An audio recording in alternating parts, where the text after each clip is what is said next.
Hi guys, അയ്യ ഫാമിലിയാണ്. ഇന്ന് നമ്മൾ എത്തിയിരിക്കുന്നത് വാഗമണിലെ ഗ്ലാസ് ബ്രിഡ്ജിലാട്ടോ. നമുക്ക് അതിൻ്റെ കാഴ്ചകൾ കാണാം. ഈ ബ്രിഡ്ജ് ഓപ്പൺ ചെയ്തിട്ട് 2 വർഷമെങ്കിലും നമ്മൾ ആദ്യമായിട്ടാണ് ഇവിടെ എത്തുന്നത്. ഒരാൾക്ക് 250 രൂപ വെച്ച്, അങ്ങനെ 2 പേർക്ക് 500 രൂപയാണ് ഇവിടത്തേക്കുള്ള എൻട്രി ഫീ. ഇടുക്കി ജില്ലയിലെ വാഗമണിൽ സ്ഥിതി ചെയ്യുന്ന ഒരു സ്കൈ വാക്ക് ഗ്ലാസ് ബ്രിഡ്ജാണ് നമ്മളിപ്പോൾ കാണാൻ പോകുന്നത് കേട്ടോ. അതാ ഈ കാണുന്നതാണ് ഗ്ലാസ് ബ്രിഡ്ജ്. നമുക്ക് ഇങ്ങനെ കാണുമ്പോൾ വലിയ ഭയമൊന്നും തോന്നില്ലെങ്കിലും അടുത്തേക്ക് ചെല്ലുമ്പോൾ നമുക്ക് ആ കാഴ്ചകൾ കാണാം കേട്ടോ. 40 മീറ്ററാണ് ഈ പാലത്തിൻ്റെ നീളം. ഇന്ത്യയിലെ ഏറ്റവും നീളമേറിയ രണ്ടാമത്തെ കാൻഡിലിവർ ഗ്ലാസ് ബ്രിഡ്ജാണിത്. കേരളത്തിലെ ജനങ്ങൾക്ക് ഇതൊരു വ്യത്യസ്തമായ കാഴ്ചയായിരിക്കും. ഏക്കർ കണക്ക് സ്ഥലത്താട്ടോ ഈ ടൂറിസം പദ്ധതി സ്ഥിതി ചെയ്യുന്നത്. ഇവിടെ കുറേ അഡ്വഞ്ചർ ആക്ടിവിറ്റീസൊക്കെ ഉണ്ട്. നമ്മളിതിനകത്ത് ചൂസ് ചെയ്തത് ഗ്ലാസ് ബ്രിഡ്ജിൽ കയറാനാണ്. പിന്നെ ഒത്തിരി അഡ്വഞ്ചർ ആക്ടിവിറ്റീസ് ഉണ്ട്. നിലവിൽ അവിടെ കുറച്ച് മെയിൻ്റനൻസ് ഒക്കെ നടക്കുന്നുണ്ട്. നമ്മൾ പോയ സമയത്ത് അതൊക്കെ നിർത്തിവെച്ചേക്കുമായിരുന്നു.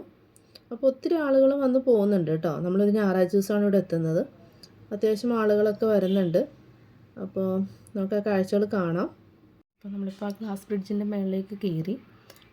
അപ്പോൾ കുറച്ച് ആളുകളായിട്ടാണ് കയറ്റി വിടുന്നത്. ഒരു കണക്കുണ്ടല്ലോ, അതനുസരിച്ച് വെയിറ്റ് അവർ ബാലൻസ് ചെയ്തിട്ടാണ് ആളുകളെ കയറ്റി വിടുക. അപ്പോൾ ചെറിയ പേടിയൊക്കെ തോന്നുന്നുണ്ട്. ആളുകൾ നടക്കുന്ന കണ്ടാൽ മനസ്സിലാവും. നമ്മുടെ മുന്നിലുണ്ടായിരുന്നൊരു ഫാമിലിയാണ്. അപ്പോൾ ആ പെൺകുട്ടിക്ക് ഭയങ്കര പേടിയുണ്ട്. താഴേക്ക് നോക്കുമ്പോഴാണ് നമുക്ക് ഭയം കൂടുതലാവുന്നത്. എന്നുവെച്ചാൽ നല്ല ഉയരത്തിലാണ് സ്ഥിതി ചെയ്യുന്നത്. സമുദ്രനിരപ്പിൽ നിന്ന് 3500 അടി ഉയരത്തിലാണ് ഇത് സ്ഥിതി ചെയ്യുന്നത് കേട്ടോ. ഇതിൻ്റെ താഴേക്ക് നോക്കിയാൽ നമുക്ക് വലിയൊരു കൊക്കയാണ് കാണുന്നത്. അങ്ങനെ കാണുമ്പോൾ തന്നെ നമുക്ക് പേടിയാവുമല്ലോ. പക്ഷെ പുറത്തുനിന്ന് നോക്കുമ്പോൾ ഇത്ര ഉള്ള ചെറിയൊരു പാലായിട്ടാണ് തോന്നുക. പക്ഷെ അങ്ങോട്ട് ചെല്ലും തോറും നമുക്ക് ആ ഒരു വ്യത്യാസം, നമുക്കൊരു ഭയം തോന്നും ചെറുതായിട്ട്. കാണാൻ നല്ല രസമായിരുന്നു കേട്ടോ. ആളുകൾ പേടിച്ച് തന്നെ പോകുന്നത്. പിന്നെ നല്ലൊരു ക്ലൈമറ്റായിരുന്നു നമ്മൾ ചെന്ന സമയത്ത്. ഒരു മഴ ഉണ്ടായിരുന്നു. ആ മഴ പെയ്ത് നിന്നുകൊണ്ട് തന്നെ ആ മഴ പെയ്ത സമയത്ത് അവർ ഇങ്ങോട്ട് കയറ്റുന്നുണ്ടായിരുന്നില്ല. അപ്പോൾ നമുക്ക് കുറച്ച് നേരം വെയിറ്റ് ചെയ്യേണ്ടിയൊക്കെ വന്നു. അത് കഴിഞ്ഞ് മഴ പെയ്ത് നിന്നു. അത് കഴിഞ്ഞപ്പോൾ നല്ല കോടയായി. അപ്പോൾ ഇതിനെ താഴേക്ക് നമുക്ക് ആ കാഴ്ചയിൽ കാണാം. അത്യാവശ്യം കോടയുണ്ട്. നല്ലൊരു ഭംഗിയുള്ളൊരു അന്തരീക്ഷമായിരുന്നു കേട്ടോ. കോടയും തണുത്തൊരു അന്തരീക്ഷം, നല്ല കാറ്റും ചില്ലുമൊക്കെ തണുത്തിരിക്കുകയാണ് മഴയൊക്കെ പെയ്തുകൊണ്ടേ. നല്ല രസമായിരുന്നു. അപ്പോഴാണ് നമുക്ക് ഈ ഒരു അമ്മൂമ്മേനെ കാണുന്നത് കേട്ടോ. അത്യാവശ്യം ഏജ് ഉണ്ടാവും നമുക്ക്. പക്ഷേ ആൾ ഭയങ്കര ധൈര്യമായിട്ടാണ്. ആളുടെ മോള് കയറിയില്ല പേടിച്ചിട്ട്. പക്ഷേ ആൾ കയറി പോന്നു. എന്ത് കൂളായിട്ടാണ് നിൽക്കണമെന്ന് നോക്കി. നല്ല രസമാണ്. നല്ല കുട്ടികളെയും കൊണ്ട് വരുന്നവർ കുട്ടികളെ എടുത്ത് കയറ്റാൻ പാടില്ല എന്നൊരു പ്രത്യേകം പറയുന്നുണ്ട്. തീരെ പൊടിക്കുഞ്ഞുങ്ങളല്ലാതെ അങ്ങനെ കയറ്റുന്നുമില്ല. അങ്ങനെ ആരും കയറ്റി കണ്ടുമില്ല. അല്ലാതെ ഒരു 3 വയസ്സ് 4 വയസ്സൊക്കെ ഉള്ള കുട്ടികളെ കയ്യിലെടുത്ത് കയറ്റരുതെന്ന് അവർ പറയുന്നുണ്ട്. ഒരു 5 മിനിറ്റ് മാത്രം കേട്ടോ നമുക്കിവിടെ നിൽക്കാൻ പറ്റുക. 5 മിനിറ്റ് കഴിയുമ്പോൾ അവർ നമ്മളോട് ഇറങ്ങിക്കോളാൻ പറയും. ആളുകൾ വളരെ സൂക്ഷിച്ച് തന്നെ കയറുന്നത്. കേരളത്തിലെ തന്നെ ആദ്യത്തെ ഗ്ലാസ് ബ്രിഡ്ജാണിത്.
ഗ്ലാസ് ബ്രിഡ്ജിൽ 5 മിനിറ്റ് കഴിഞ്ഞു. അപ്പോൾ നമ്മൾ താഴേക്ക് ഇറങ്ങാന്ന് പറഞ്ഞ് നിൽക്കുമ്പോഴാണ് താഴേക്ക് വന്ന് കുറച്ചങ്ങ് തിരിഞ്ഞ് നോക്കുമ്പോൾ കാണുന്ന കാഴ്ച ഉണ്ടല്ലോ ഫ്രണ്ട്സ്, അയ്യോ ഒരു രക്ഷയില്ലായിരുന്നു. കോട എന്ന് പറഞ്ഞാൽ അന്യായ കോട. നമ്മൾ മൂന്നാർ പോയിട്ട് പോലും നമുക്ക് അത്രയും കോട കാണാൻ പറ്റിയില്ല കേട്ടോ. അപ്പോൾ അതെ നിങ്ങളൊന്ന് നോക്കിയേ, നല്ല ഭംഗിയാണ്. ഞാൻ പറഞ്ഞില്ലേ മഴ ഉണ്ടായിരുന്നതുകൊണ്ട് തന്നെ മഴ അങ്ങ് മാറി ആ ഒരു 5 മണിയൊക്കെ കഴിഞ്ഞ ശേഷം കാണുന്ന കോട നല്ല ഭംഗിയായിരുന്നു കാണാൻ. നമുക്ക് ആ വീഡിയോയിലത് എത്രത്തോളം നിങ്ങൾക്ക് കാണാൻ പറ്റുന്നുണ്ടെന്ന് എനിക്കറിയില്ല. പക്ഷെ അയ്യോ അവിടുത്തെ ഒരു വ്യൂ ഭയങ്കരമായിരുന്നു, നല്ലൊരു അറ്റ്മോസ്ഫിയർ.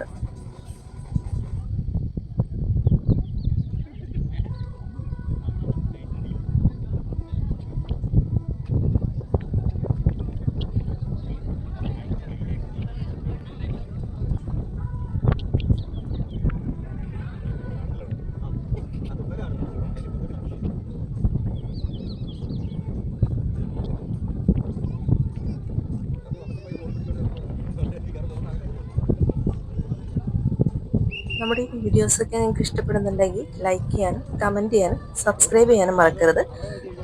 അപ്പോൾ നമ്മൾ അടുത്ത വീഡിയോ ആയിട്ട് വീണ്ടും വരുന്നതാണ്.